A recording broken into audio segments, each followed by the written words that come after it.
Yeah. Alright, fellas, I'm going to be showing you some of the basic functionality of the Spot-On handhelds. This is the A77. It's very similar to the other Spot-On handheld. The only difference is it does not have a printer attached to it. So what you're going to be seeing here on the screen is just the main home screen. It is basically what shows up when you first boot up the device. Most of these are, when you get them from Spot-On, they're already set up in the back. There might just be a little bit of additional programming, but for today's purposes, we're just going to show you some of the functions once you actually have the device and it's set up. So from here, what you're going to want to click is it's just the Spot-On restaurant button. It looks like a little circle. So you're just going to tap that. It'll start up. Then from here, it's going to take you to the main login screen,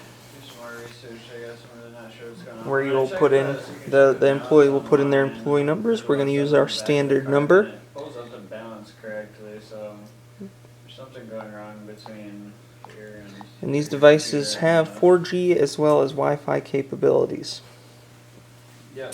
So from here, it's going to take you to the table layout, which within the handheld, it's just going to have the tables as letters and numbers. So, for example, B2 would be Barstool 2. Usually the servers will know what each table is number-wise.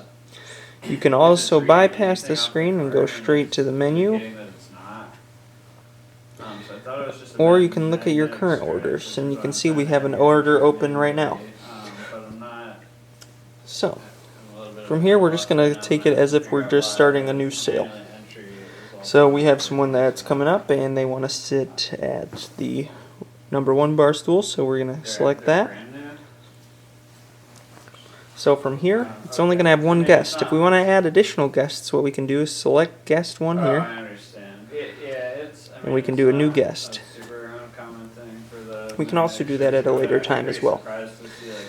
But for now, let's just do, let's say that I want to order some cheese curds to start, normal, and then a beverage. Do a Coke. Okay. From here, since that's all I'm really ordering for this moment, what I would do is I would hit the, up here where it says balance due, I would tap that. It'll take me to my order. It'll say guest 1, guest 2. For here, we're just going to say this is just for guest 1 at this moment. So if you want to switch these from guest 2 to guest 1, what you do is you select this. We can select both of these. Hit this little cross button in the top here, and we'll move it to guest 1.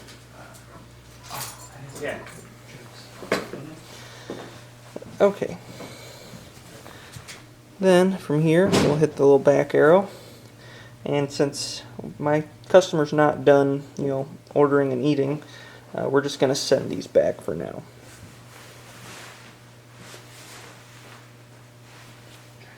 That would send to the printer.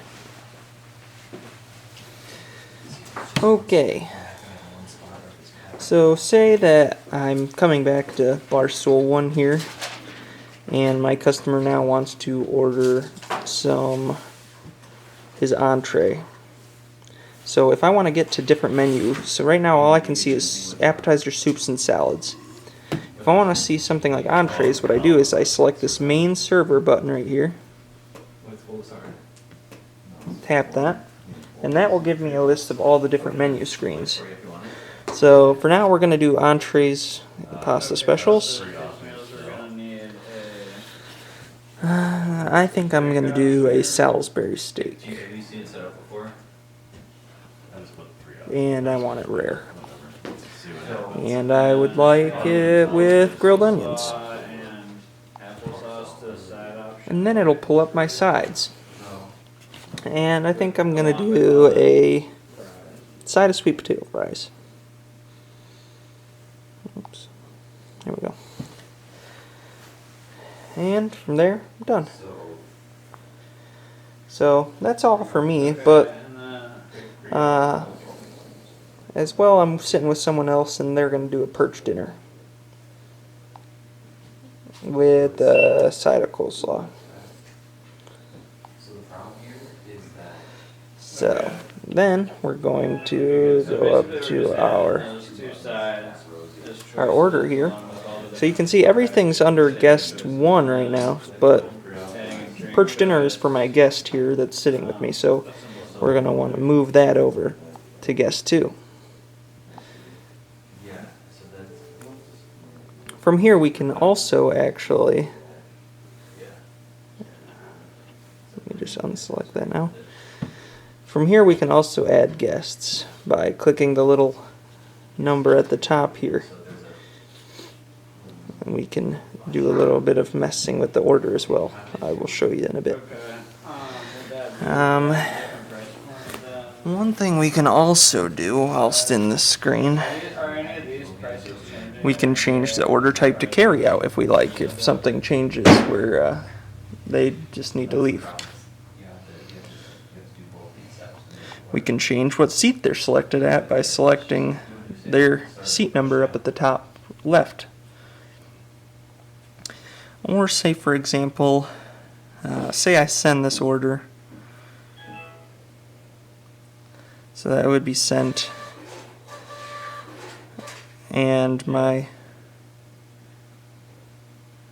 customer might not have liked his Salisbury steak. There was something wrong with it. If I want to add a discount to just that Salisbury steak, what I could do is select it. I could hit this discount button up here at the top.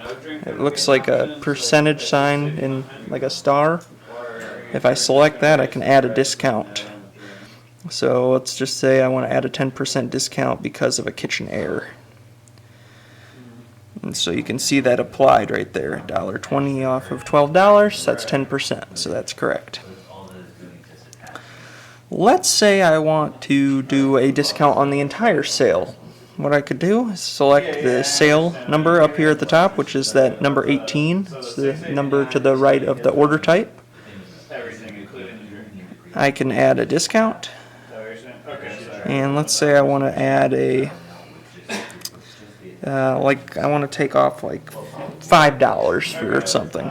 So I could do miscellaneous. So I want to take off $5. And that will have taken it off of the entire sale. So it's not going to reflect here. It would reflect on their check though.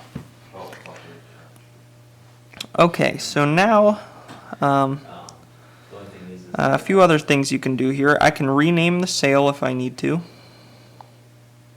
Oops. By clicking up here in that 18. If I want to give the sale a name, give it like a customer name. So let's just say for me, let's call it Aaron. And so that might be useful for some people that are doing bar tabs or something along that line. From here, I could also add a gratuity to the sale. If there's a lot of party members, I could do a fixed value or a percentage. Let's just say I want to do a 18% gratuity.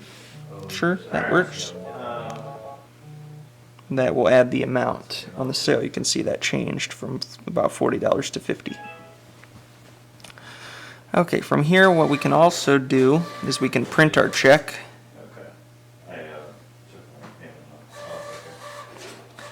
And that just printed over there on the other side. So that, you can print checks to printers that are associated with this device, being that it doesn't have a printer selected of its own. The other handheld from SpotonHand does have a printer where you can print the check right at the table for the customer. So a few other things we can do. Let's say that the cheese curds were an item that was split between me and guest 2. If I take that, and then I hit this, if I select it, and then I hit the little arrow button here, I can split it between all the guests. So you can see now, the cheese curds, it was $8, but now that I split it, it is actually split $4 between both guests. I can also, if I need to void an item, I can do that here as well. So say that I didn't actually end up getting a Coke, I got a water. So I could select the Coke item, I can hit the little trash icon up at the top right.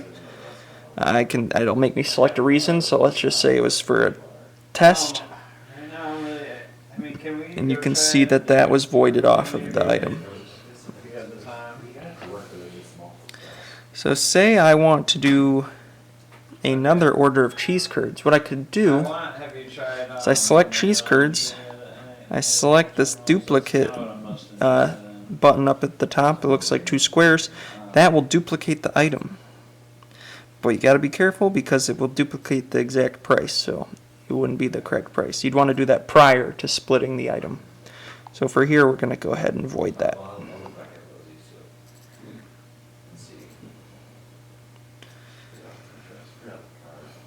We can also from here add notes to items that have not yet been sent. You can see these items have already been sent, so we're not able to add a note to them prior to them getting sent. So let's leave this and add another item. We'll add a quesadilla, steak. And you can also add the notes straight from here as well if you'd like. Oops.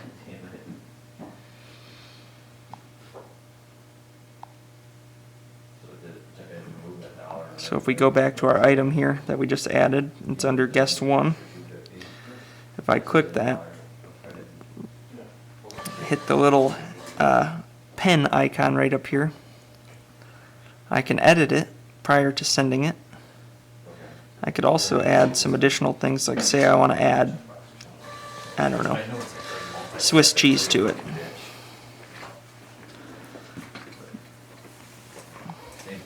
And if I click here, I could add a note. So let's just say see server. The server needs to give me some special notes on this item prior to me sending it to the kitchen.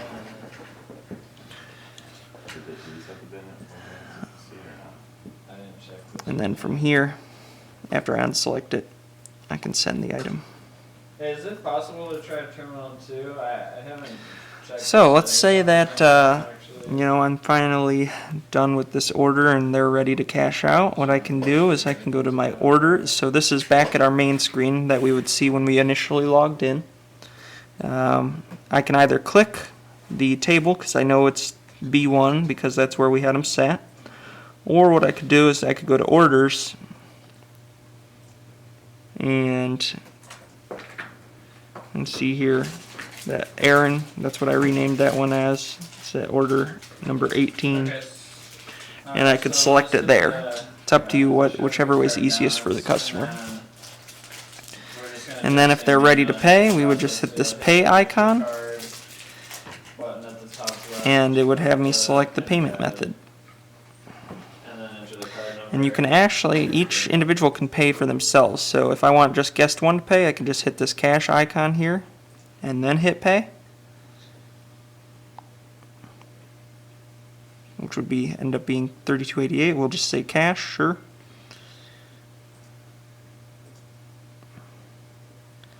He'll ask if I want to email or print the receipt. For now, we're just going to do a print.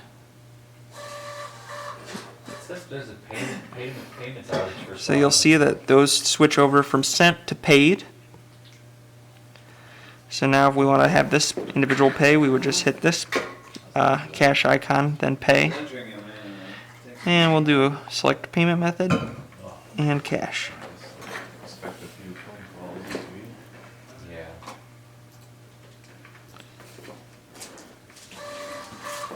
That's gonna happen on a Friday. Oh, shit. Alright, and then from there it will take you to like your main options here, and you can select if you want to go to the table layout, if you want to do a quick sale, list orders, or reopen an order. If you want to reopen an order, we just select it, and then you'll see here that we just reopened that exact order we just did. So say that we want to adjust this, what we could do